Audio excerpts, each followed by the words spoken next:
In the suburban enclave of Oakwood Plaza, tidy lawns, trimmed hedges, and pastel-colored houses lined the gently curving streets. Residents prided themselves on the serenity of their environment, forging a sense of community where neighbors often recognized one another by name.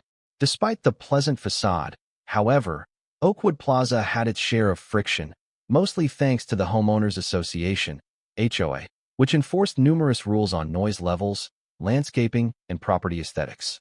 At the heart of this tension stood Valerie Martin, a retired elementary school teacher who had lived in Oakwood Plaza for decades. She had organized a senior bingo night every Thursday at the local community hall, a small, single-story building managed by the HOA.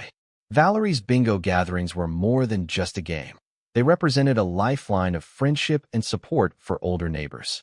Each week, they'd arrive carrying baked goods or thermoses of tea, ready to chat, laugh, and enjoy the gentle thrill of calling out numbers. Valerie had the keys to the community hall, courtesy of an old agreement with the HOA dating back to simpler times. She and her friends set up folding chairs, laid out bingo boards, and arranged small trinket prizes that made the evening feel festive. For many seniors in Oakwood Plaza, some widowed, some coping with limited mobility, this weekly event broke the monotony of isolation. But not everyone appreciated the bingo nights, especially the noise of socializing that sometimes drifted through open windows. And no one complained more fervently than Brenda Atkins, a woman in her mid-50s, who had recently joined the HOA board. Folks around Oakwood Plaza privately referred to her as Karen because of her combative attitude, her habit of demanding to speak to managers, and her readiness to issue official-sounding warnings for the slightest perceived infraction. From Brenda's perspective, the weekly bingo nights were a disruption to the peaceful ambience of Oakwood Plaza. She insisted that seniors parked haphazardly, blocked sidewalks, made too much noise after dark, and left the community hall cluttered. Of course, these allegations were largely exaggerated. Most seniors arrived in pairs or via carpool, entering and exiting quietly around 8 p.m. But Brenda needed only a minor annoyance to escalate into a full-blown vendetta. For weeks, she had attended HOA meetings, urging fellow board members to impose new guidelines on who could rent or use the community hall. While the older board members typically laughed off her hyperbolic concerns, citing how bingo had been a tradition for nearly 15 years, Brenda seethed. She believed the seniors were abusing the hall, though they had explicit permission to be there. She just needed a reason, a wedge, to undermine them. One balmy Thursday evening, Brenda lurked around the hall's exterior, clipboard in hand. She scowled at the faint murmur of laughter and conversation wafting out the half-open windows. She jotted down a note. Excessive noise, 7:22 p.m. Stealing her determination, she decided that if the HOA wouldn't forcibly end these bingo nights, maybe she'd find a more direct method. And so, the seeds of her scheme took root.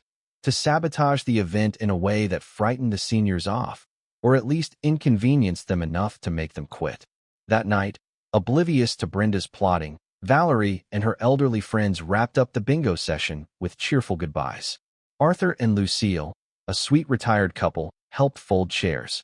Mildred, who used a walker, shuffled slowly to the door. The final building lights went off around 8:15 p.m., leaving the hall in darkness. Across the street, Brenda watched from her car, scowling. She believed the seniors had overstayed, ignoring her demands for a peaceful community. She told herself she was protecting Oakwood Plaza from a nuisance. Little did she know how determined Valerie and her friends were to preserve their special night, and how far they'd go to counter Brenda's sabotage once it arrived. The following Monday, Brenda attended the weekly HOA board meeting at the Oakwood Plaza administrative office. A handful of residents sat in folding chairs, hoping to voice mild concerns. Yard upkeep, block party planning, minor complaints. The board itself consisted of 5 members, each with distinct personalities. Richard Doyle, the calm, older president who'd served on the board for years. Miriam Chun, the meticulous secretary who believed in following procedure. George Bailey, a longtime homeowner who generally supported community-building events. Nina Parker, a younger member who tried to bring fresh ideas to the HOA. Brenda Atkins, Karen, the newest addition, in her mid-50s, who believed she was the neighborhood's moral guardian. When the agenda reached new business, Brenda piped up with feigned courtesy. I'd like to revisit the usage of the community hall on Thursdays. We need to address the disturbance from the bingo group. Richard frowned. Bingo? That group's been meeting for ages, Brenda. I don't recall any major issues. Brenda pursed her lips. But we've had complaints. Noise, litter, unapproved decorations. I propose we require a permit for each meeting, plus a nominal usage fee. We can't allow the hall to be used for free indefinitely. This is our property. A brief silence followed. George spoke first. A usage fee for a bunch of retirees playing bingo? That seems harsh. Many of them are on fixed incomes. Miriam chimed in. Also, I haven't received any formal complaints. Have you, Brenda? Brenda lifted her clipboard dramatically. I have some notes from neighbors, verbal complaints. But they didn't submit official forms. They're afraid of backlash. She sniffed. We can't dismiss them just because it's seniors. The rules must apply to everyone. Nina rolled her eyes. She suspected Brenda was exaggerating or fabricating these complaints. But rather than start a fight, Nina simply said, if the group has been following guidelines, I see no reason to impose extra fees. Let's table the motion. Richard nodded. Agreed. We have limited time tonight. Brenda, you can gather actual complaint forms. If there's real evidence of a violation, we'll address it. Otherwise, the bingo nights stand. Frustrated, Brenda ground her teeth, but she smiled stiffly. Understood. Her motion effectively died on the spot. Furious that she'd failed, Brenda resolved to try a different approach. She recalled that many seniors used the hall's wheelchair ramp, particularly Mildred, who relied on her walker. If the ramp were somehow out of commission or perceived as dangerous, maybe the older folks would skip bingo. She'd make it an unforeseen hazard, not traceable to her. The idea formed in her mind, a more covert sabotage involving ice. After all, few seniors would risk using a slippery ramp if they feared a fall. At that same moment, Valerie Martin, oblivious to Brenda's plotting, worked on preparing next Thursday's bingo prizes at home. Small crocheted coasters, a set of cute stationery, and a few other donated knickknacks. She smiled, thinking how each Thursday brightened the lives of her older friends. She imagined no one would want to disrupt that. How wrong she was. On Tuesday, Brenda discreetly visited the community hall in the late afternoon, when few people were around. The building, a simple rectangle with white siding and a pitched roof, sat across from a quiet cul-de-sac. A short walkway led to the main entrance. Off to one side stood the wheelchair ramp, gently sloping metal rails, wide enough for a walker or wheelchair, required by local codes. A small overhead light illuminated it at night. Brenda stepped onto the ramp, noting its texture. The metal had a slight diamond grip pattern to reduce slips, but she suspected ice or water would still create a hazard.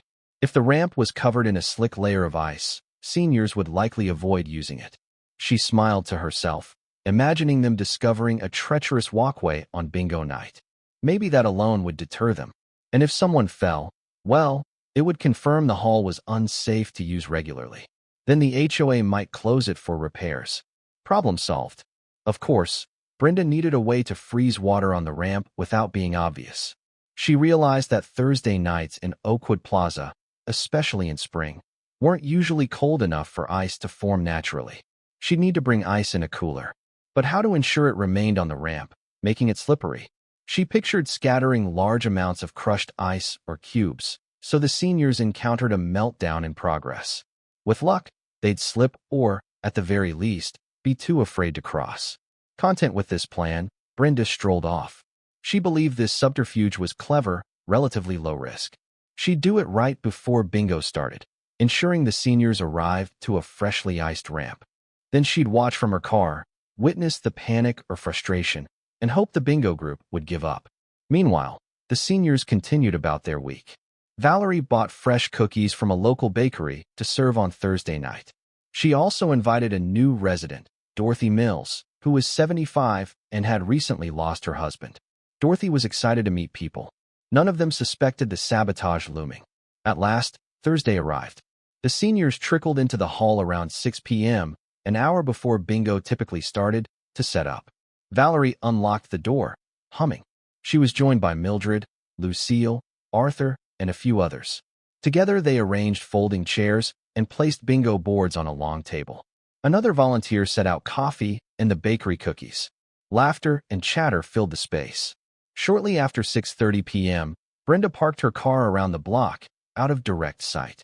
She emerged carrying a cooler packed with ice. Casting furtive glances, she hurried to the side of the building. Indeed, the ramp was currently empty. The seniors had used the front steps or arrived earlier. With quick efficiency, Brenda poured ice chips onto the ramp's surface, especially near the top, ensuring that even partial melting might refreeze or remain slick. The overhead light was still off at this hour, so she believed no one would catch her in the act. Then, she scurried back to her car, heart pounding. Inside the hall, Valerie was busy verifying that everyone had a bingo card. She noticed the time, 6:45 p.m. Usually, a few more people showed up right around 7. She hoped to see Dorothy Mills, the newcomer. Meanwhile, Mildred leaned against the wall, stretching her stiff knees. She occasionally used the ramp because her walker navigated it better than the front steps. At 6:55 p.m., Dorothy arrived with her adult daughter, Liz, who planned to drop her off. Dorothy approached the hall side entrance where the ramp was. Sure enough, as they reached the top, Dorothy's foot slipped on something cold and slick. She gasped, nearly losing her balance. Liz grabbed her arm, stabilizing her. They both stared at the ramp, realizing it was covered in partially melted ice. Some cubes had slid to the side, forming little puddles. "What in the world?" Liz exclaimed. "Why is the ramp covered in ice cubes? It's not even freezing outside." She guided Dorothy carefully off the ramp. "Are you okay, Mom?" Dorothy's heart hammered. "I'm fine, just startled." "That's bizarre. Someone must have done this intentionally." They navigated around the ramp, stepping onto the grass, and entered the hall via the main steps, Dorothy clutching Liz's arm for support. Inside, they alerted Valerie, who rushed to see the situation. Sure enough, large chunks of ice littered the ramp, making it dangerously slippery. Valerie's face reddened in anger. "This is sabotage. Someone wants us to have an accident." She quickly corralled a few others. "Grab mops, towels. We need to clear the ramp now." The seniors banded together, carefully pushing away the ice, mopping up water. Some used salt from a supply closet meant for winter. It was an awkward and time-consuming task. Meanwhile, Brenda crouched in her car across the street, using binoculars. She saw the seniors flailing about, trying to remove the hazard. She sneered. But to her dismay, she noticed them finishing the cleanup. They weren't simply giving up, they were fighting back. The lights in the hall glowed, bingo night pressing on. Brenda's plan had been partially thwarted, though it did cause confusion and alarm. Still, the seniors were rattled. Dorothy in particular felt uneasy. She'd nearly fallen. Mildred, upon hearing the news, decided to stay inside the hall all evening, dreading the thought of walking on that ramp alone. But bingo still started at 7:15 p.m., only a short delay from the usual time. They refused to let the sabotage ruin their night. Indeed, they felt more determined than ever to carry on. At 8 p.m., the seniors concluded bingo, awarding small prizes. Some overcame their apprehension and used the ramp again, now thoroughly salted and dried. Valerie quietly fumed, believing someone had intentionally targeted them. After everyone left, she decided to call the police non-emergency line, reporting the ramp incident as suspicious. She also intended to inform the HOA, but a part of her suspected who might be behind it, Brenda Atkins, though she lacked proof. As the seniors departed, Brenda watched from afar, scowling. Her sabotage had not ended bingo night. She realized she might need a more dramatic approach, some big move that would break the seniors' resolve. She drove away, vowing to escalate. Meanwhile, Valerie recognized this might be just the beginning. She told herself, "We won't let them chase us away. Bingo belongs to us all." On Friday morning, Valerie spoke with Officer Jenna Hale, who took her statement about the ice dumping. The officer said it could be considered harassment or reckless endangerment if proven intentional. But with no cameras or direct witnesses, the culprit remained unknown. Officer Hale promised extra patrols near the hall on future bingo nights, though she admitted they couldn't constantly guard the ramp. Simultaneously, Valerie contacted Richard Doyle, the HOA president, explaining the sabotage. Richard, appalled, assured Valerie that the HOA did not condone such behavior. He said he'd investigate but again lacked leads. Privately, Valerie suspected Brenda, but had no proof. Richard promised to keep an eye out for suspicious activity. The following Thursday, bingo resumed with an uneasy tension. The seniors arrived earlier, collectively clearing the ramp area. They placed small mats and double-checked for hazards. Brenda, anticipating heightened vigilance, adjusted her plan. This time, she waited until around 7:45 p.m., midway through bingo, before approaching the hall from the rear. She carried a plastic tub containing fresh ice from a local gas station. She spotted that the seniors had put down mats on the ramp. Clever old folks, she thought. Undeterred, she decided to sabotage from above, quietly climbing a short external ladder to the hall's flat-back roof, an area typically used by maintenance staff. From there, she dumped the tub of ice shards so they'd slide down, scattering across the ramp's top landing.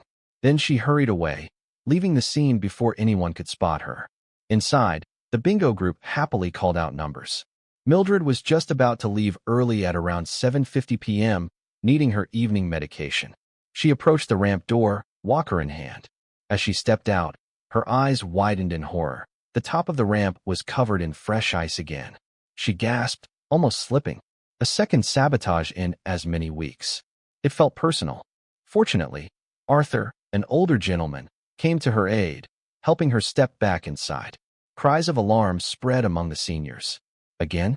This is too much, Lucille exclaimed, shaking her head. They formed a chain, carefully clearing the ice once more. By now, fear gripped them. Who was doing this? And how? Valerie seethed. This is beyond a prank. Someone wants us gone. She worried about the safety of these seniors, some with canes or walkers. A serious fall could break a hip or cause worse injuries. After the second cleanup, the group felt rattled enough to end bingo early, not wanting more drama. They parted ways, some seniors grumbling that maybe they should skip next week's session. Valerie's heart sank. Brenda's sabotage was working. She might succeed in scaring them off. As for Brenda, she drove home triumphant. She felt certain the seniors would soon yield. After all, 2 iced ramp incidents in a row were no coincidence. They'd realized they were unwelcome, right? That Oakwood Plaza's quiet was more important than their silly bingo. But the seniors had more resilience than Brenda realized. Though upset, they began brainstorming alternatives. Mildred suggested moving bingo to someone's backyard or a local church hall. Arthur, however, insisted the community hall was their rightful spot. Why should they cede to a bully? In the days ahead, a plan took shape. A plan that would surprise Brenda and turn the tables on her sabotage in a most dramatic manner. Over the weekend, Valerie paced her living room, pondering how to protect the seniors or outsmart the saboteur. She spoke by phone with many bingo regulars. Some felt too nervous to return unless the sabotage stopped. Others, outraged, wanted to confront the unknown culprit directly. But with no evidence, they were stuck. In a chat with Arthur and Lucille, an offhand comment sparked a wild idea. Arthur muttered, "If they don't want us in the hall, maybe we should just go play bingo on their lawn. See how they like it." He laughed, thinking it was a silly notion. But Valerie paused. Wait, that might actually be the solution. We could move bingo to the saboteur's driveway. If they're so determined to sabotage the ramp, we won't use the ramp. We'll set up somewhere else, maybe in front of them. Arthur blinked. But we don't even know who's behind the sabotage, do we? Valerie frowned. We have strong suspicions, Brenda Atkins. She's been complaining about bingo for weeks. Let's assume it's her. If we gather on her driveway, ironically, we can't be accused of trespassing if it's public property. We can gather on the sidewalk, or if her driveway extends to the public approach, we might be able to do that, too. The notion was indeed radical, staging bingo outside Brenda's house. But the more Valerie considered it, the more sense it made. They'd take away the saboteur's advantage. If the ramp was iced, no problem, no one needed to use it. They'd hold bingo right where the culprit lived. A peaceful assembly, as guaranteed by local ordinances, so long as they didn't block traffic. People could bring portable chairs, tables, a small speaker if needed. They'd be perfectly within their rights, especially if they stayed on public property or had the presence of mind to not trespass on Brenda's actual yard, just the sidewalk or approach. Valerie consulted with a friendly neighbor, Samuel, who had some knowledge of local laws. He explained that if the driveway is partly on a public approach, a group can gather there as a form of peaceful demonstration, as long as they don't obstruct private property. In many suburbs, the first portion of a driveway near the curb is actually city easement. They could conceivably hold a small event there. Alternatively, they could gather on the sidewalk in front of Brenda's house with folding chairs. As long as they didn't block the street or cause hazards, the local police would likely allow it, especially if it was a quiet event. The seniors found this idea both amusing and empowering. They planned carefully, picking the next bingo night as a moment to deliver a message. We won't be intimidated out of our rightful gathering. If Brenda wanted to sabotage them again, she'd have to do it in full public view, right on her own driveway. That Monday, Valerie told all the bingo regulars, "Next Thursday, we're not meeting at the hall. We're meeting at Brenda Atkins's driveway. We suspect she's behind the icing. So let's bring bingo to her." A ripple of excitement coursed through them. Some worried about confrontation, but the notion of turning the tables overshadowed their fear. They decided to keep it hush-hush from the HOA until it happened. This was their direct statement to Karen. Meanwhile, Brenda had no inkling of their plan. She believed her sabotage had sown enough fear to disintegrate the bingo group. She even bragged to a friend that the seniors were too frail to keep showing up, so we'll have peace soon. Her friend found that attitude distasteful but remained silent. The stage was set for an extraordinary confrontation on Brenda's doorstep, an event that would, ironically, unify the seniors more than ever before. Thursday rolled around, bringing mild spring weather. Brenda, feeling victorious, assumed the seniors might skip bingo entirely or attempt to gather at the hall in vain. She decided to skip icing the ramp this time, believing her job was done. In her mind, the seniors had likely surrendered. She spent her day on typical tasks, scolding a neighbor for an overgrown hedge, emailing the HOA about a minor paint code violation, etc. Meanwhile, Valerie and her allies stealthily spread the word. Meet at 6:30 p.m. near Brenda's house. Bring folding chairs, bingo boards, small tables, snacks, and beverages. We'll set up quietly. The moment she steps outside, we'll commence bingo. Volunteers arranged to drive older participants who couldn't walk far. They'd park discreetly on the next street over, then guide the seniors to Brenda's driveway. At 6 p.m., the seniors began assembling in small clusters around the corner from Brenda's place. Laughter sparkled in the air as they toted camping chairs, card tables, and bingo paraphernalia. A few neighbors came to watch. Arthur lugged a small battery-powered speaker to call out numbers. Mildred clutched her walker but was resolute. She refused to miss this for the world. By 6:25 p.m., a group of about 15 seniors and supporters stood waiting. Valerie, wearing a determined grin, led them up the sidewalk to Brenda's property. The house was a neat, two-story dwelling with a short driveway sloping from the garage to the street. A small patch of lawn ran alongside it. The seniors positioned themselves at the driveway's lower edge, where city easement typically began, ensuring they were on legal ground. They unfolded chairs, set up card tables, and quietly prepared bingo boards. Some placed trays of cookies and thermoses of coffee. Others placed a foldable sign reading, "Bingo, Seniors Social." Brenda, indoors, had no clue about the gathering. She was upstairs sorting laundry, occasionally peeking out the window at the quiet street.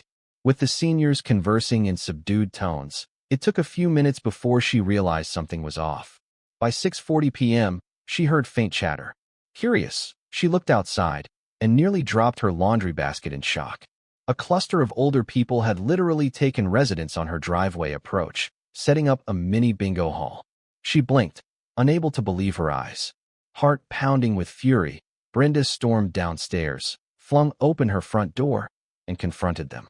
"What on earth are you all doing on my driveway?" she demanded, voice shrill. The seniors turned to her, some grinning sweetly. Valerie stepped forward calmly. "Evening, Brenda. We've decided to relocate bingo here. The community hall's ramp seemed a bit hazardous these past weeks, so we're holding our event in a place we feel safe from sabotage." Brenda's jaw dropped. "You can't do that. You're trespassing on private property. Get out." Arthur chimed in.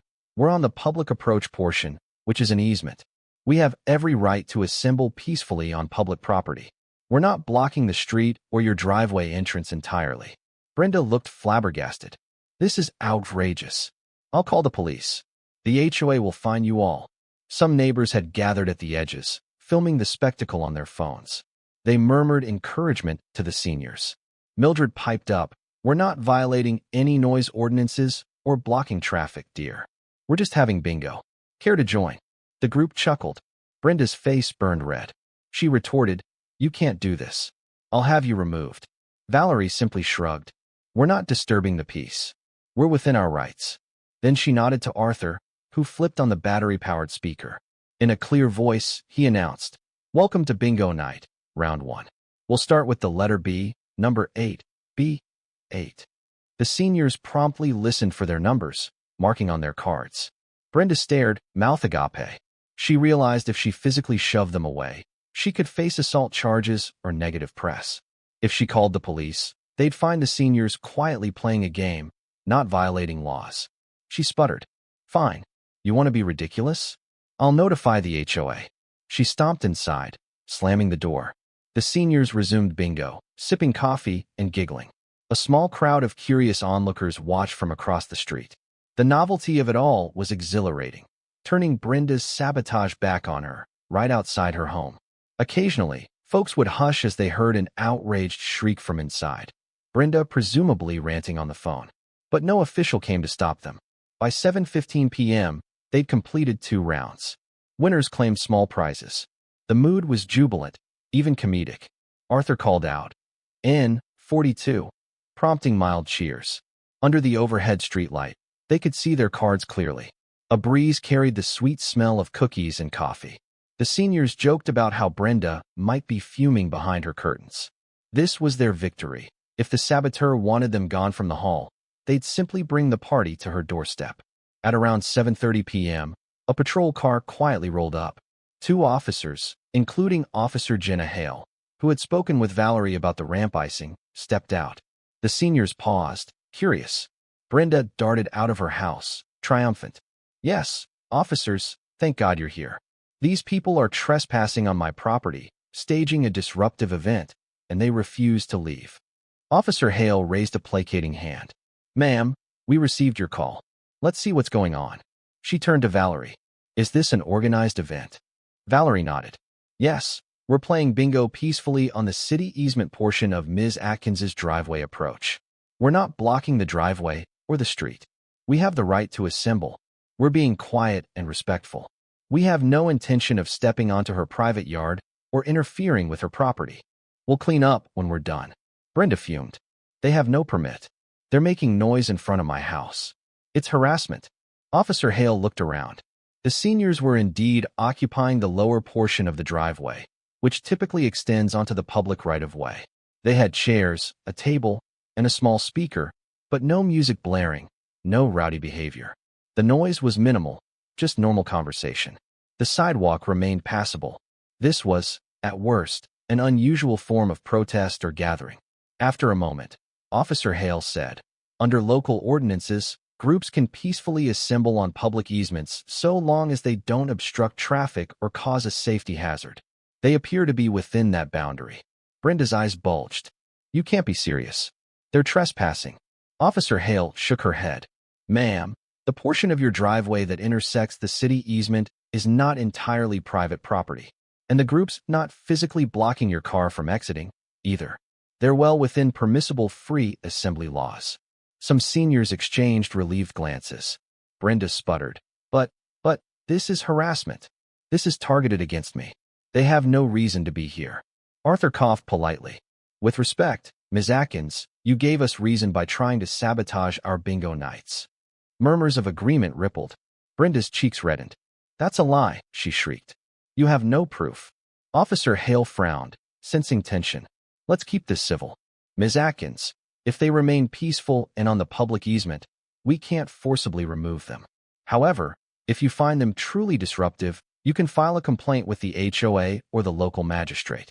But from my perspective, they're not violating any immediate laws." Brenda glared, fists clenched, but realized she was cornered. If she tried to forcibly remove them, she'd risk arrest. Meanwhile, the seniors continued to smile politely. They resumed calling numbers on the speaker, ignoring Brenda. Furious, Brenda stormed back inside, slamming the door once more. The officers shrugged, gave Valerie a nod of acknowledgement, and left, presumably to attend to more pressing matters. Over the next hour, the seniors played multiple bingo rounds. A festive air reigned, ironically more jubilant than usual. Strangers walking by even joined, borrowing bingo boards. The message was clear. Attempts to sabotage them had only made them more unified. By 9 p.m., Valerie decided it was time to wrap up. They packed their chairs and tables, bagged any trash, and quietly departed, leaving Brenda's driveway as they found it, minus the presence of a short-lived bingo court. In the days that followed, Oakwood Plaza buzzed with gossip about the bingo on Karen's driveway episode. Many neighbors found the seniors' approach clever, nonviolent, lawful, and undeniably effective in sending a message. Some even admired their creativity, praising them for standing up against bullying. Others worried about further escalation. For her part, Brenda Atkins felt humiliated. The seniors had turned her sabotage into a public spectacle, mocking her authority. Furious, Brenda penned multiple letters to the HOA, demanding an emergency meeting to impose stricter regulations on any gatherings on private approaches. She insisted the seniors were harassing her at her residence. But the HOA board, especially Richard Doyle, saw through her. They recognized her move as petty, given that the seniors clearly operated within their rights. No one on the board wanted to pass a rule that would infringe on peaceful assembly or create a blanket ban on neighbors sitting in a driveway's public easement. That would be wildly unpopular and likely unenforceable.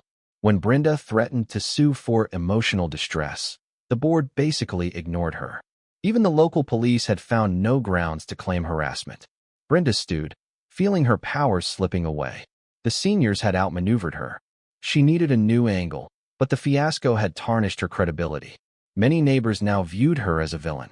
A few posted on community forums calling her the Ice Lady, referencing the repeated sabotage attempts. Meanwhile, the seniors regrouped.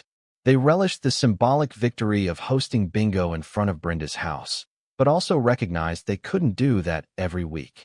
It was impractical, not to mention they wanted the comfort of the community hall. So, they decided to return to the hall the next Thursday, this time armed with watchers who'd keep an eye out for sabotage. They posted a sign at the ramp reading, "This ramp is monitored. No trespassing or tampering." They didn't have an actual camera, but they hoped the warning would deter further ice shenanigans. And indeed, by the next bingo night, Brenda realized the seniors had watchers posted, so she dared not attempt a third sabotage. She loitered nearby, but saw no chance to stealthily dump ice without being caught. The seniors carried on bingo in relative peace, with an underlying sense of triumph. Over subsequent weeks, bingo nights resumed normally. The ramp remained clear. Brenda's campaign of sabotage had collapsed, overshadowed by the seniors' defiant relocation to her driveway. Oakwood Plaza, for all its usual calm, now had a legendary story to tell: how the seniors bested Karen by turning the tables. Many found it a heartwarming testament to community spirit. Still, a subtle tension remained whenever Brenda encountered the seniors. She glared, they smiled back. Yet the sabotage ended there. The question lingered: would Brenda attempt some new trick, or had the fiasco taught her a lesson about messing with Oakwood Plaza's senior bingo devotees? Several weeks after the driveway bingo stunt, Oakwood Plaza's HOA held another monthly meeting, with a larger turnout than usual. Curiosity ran high about any official fallout from the bingo fiasco. Brenda Atkins arrived, still fuming, hoping to push through new rules. But as the meeting proceeded, she realized she had little support. Residents rolled their eyes at her complaints, especially since the seniors had complied with every relevant law. Finally, Richard Doyle cleared his throat. "Before we conclude, I want to address the matter of bingo gatherings. We've all heard about the recent controversies. Let me state the HOA's position. Bingo nights have been a long-standing tradition. There is no rule violation. The community hall remains open to them. As for the driveway incident, it was a lawful assembly on public space, and law enforcement found no wrongdoing. We see no grounds for further restrictions." Applause broke out among attendees, many of whom were either seniors or supporters. Brenda sat with lips pressed tight. She realized her attempts to manipulate the board had backfired. The seniors' defiance, combined with the board's neutrality, meant she had little leverage left. Richard continued gently, "We hope everyone can move forward amicably. Let's keep Oakwood Plaza a place of respect for all ages." He glanced meaningfully at Brenda, who averted her gaze. That night, as neighbors filtered out of the meeting, some approached Brenda with stern looks, others with forced politeness. She felt isolated, her authority eroded. Meanwhile, Valerie and the seniors were greeted with friendly nods and words of congratulations. "You sure showed her," one neighbor whispered to Arthur. He chuckled. The next bingo night, the seniors once again gathered at the community hall. A sense of calm prevailed, no trace of ice on the ramp. In fact, Brenda was conspicuously absent from her usual watchful vantage. Word had it she was lying low, having realized any further sabotage might get her arrested or ostracized completely. By 8:15 p.m., the game concluded with mild cheering for the winners. Valerie served homemade brownies, and Mildred laughed about how the drama had ironically strengthened their sense of camaraderie. "We might be old, but we're not pushovers," she said proudly, biting into a brownie. The group heartily agreed. Life in Oakwood Plaza resumed normalcy. While Brenda occasionally filed minor complaints about lawn decorations or small code infractions, no one took her too seriously anymore. The memory of seniors relocating bingo to her driveway had become a local legend, spoken of in hushed laughter at block parties. A month after the fiasco, Brenda approached Valerie in the community hall parking lot one afternoon. Valerie was retrieving some bingo supplies from her car. Startled, she turned to see Brenda standing there, arms folded, expression tense but not overtly hostile. They locked eyes. Brenda sighed. "Look, I want to say I didn't mean for anyone to get hurt. If there was any ice, it might have been some kid's prank." Her tone was defensive, but there was a hint of contrition in her eyes. Valerie studied her carefully. "We both know that's not true, Brenda. But no one got seriously hurt. Let's leave it in the past, shall we?" She spoke calmly, though her heart pounded. It was the closest Brenda had come to acknowledging her wrongdoing. Brenda's face flushed. "Fine," she mumbled. "I just want a quiet neighborhood. That's all." She paused, as if struggling to speak more kindly.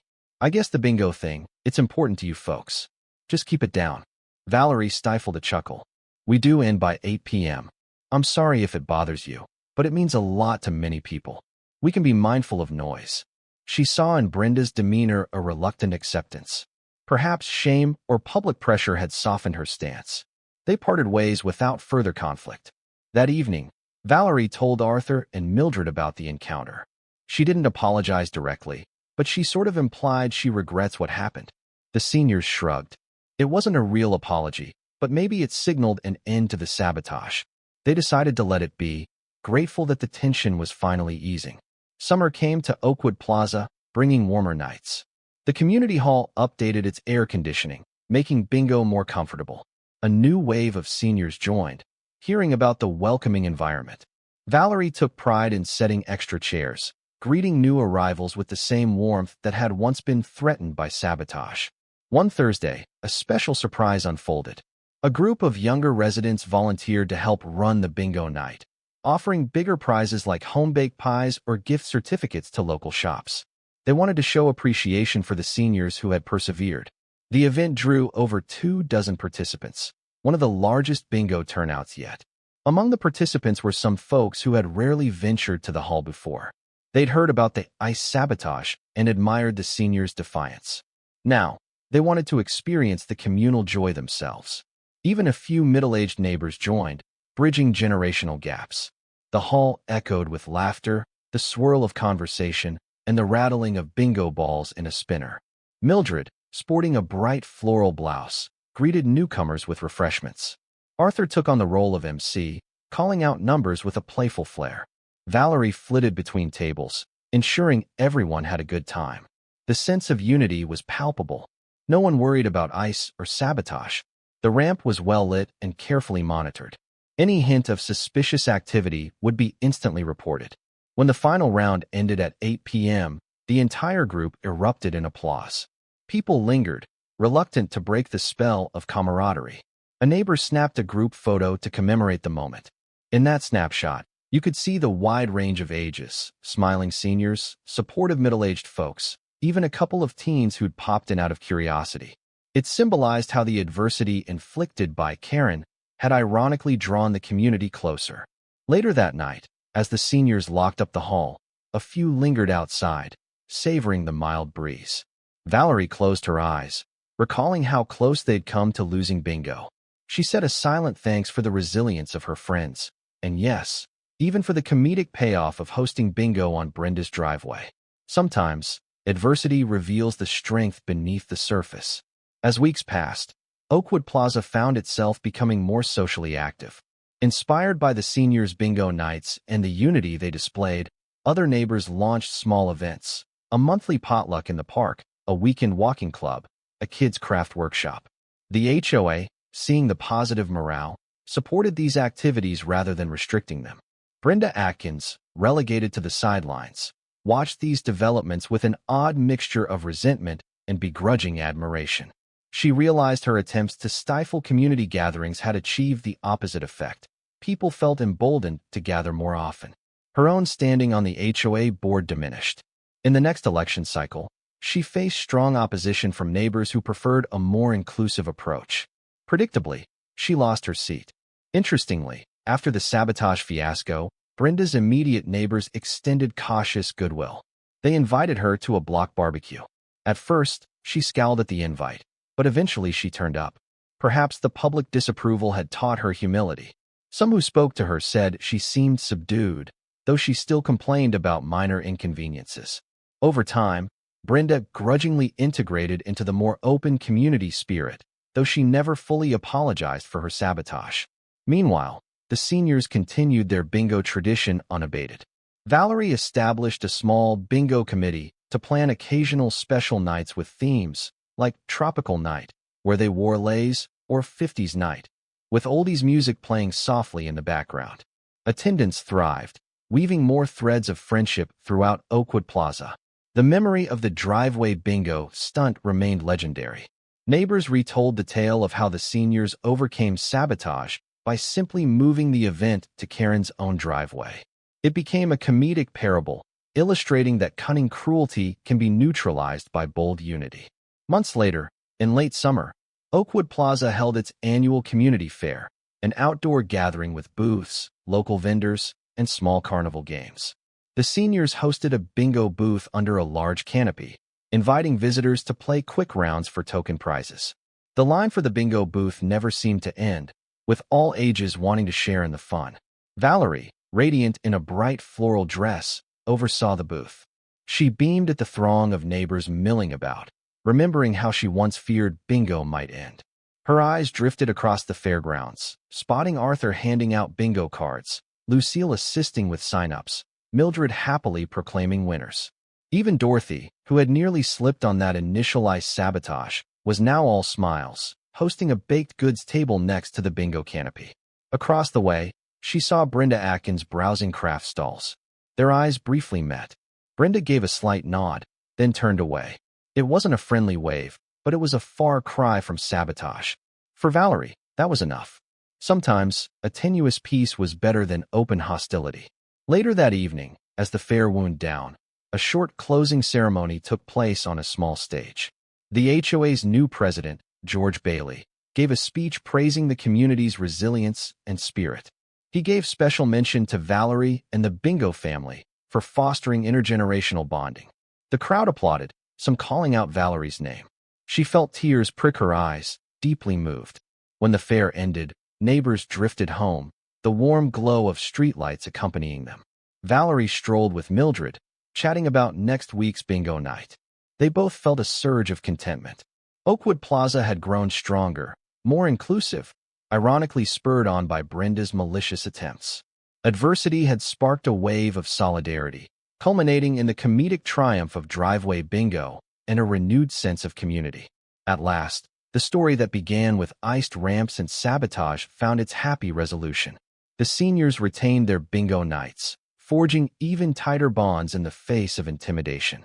Brenda's sabotage had backfired spectacularly, leaving her isolated and her intended victims more unified than ever. In Oakwood Plaza, compassion and creativity had trumped pettiness, reminding everyone that sometimes the gentlest approach, like a quiet bingo crowd gathering in solidarity, can stand against even the loudest Karen.